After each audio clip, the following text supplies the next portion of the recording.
Jannie, jy is hier. Watter geleentheid woon jy nou by?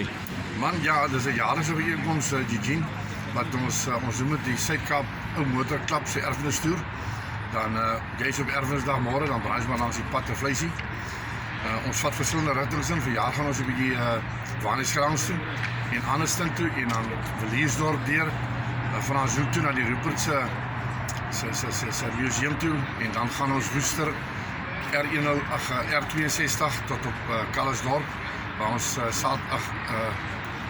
en dan Oudtshoorn toe waar ons Saterdag aan ons gala aand het. En dan Sondagmôre Greenhill toe en dan weer terug. Ja, so dis so 1200 km. Jannie, wat se voertuig ry julle mee?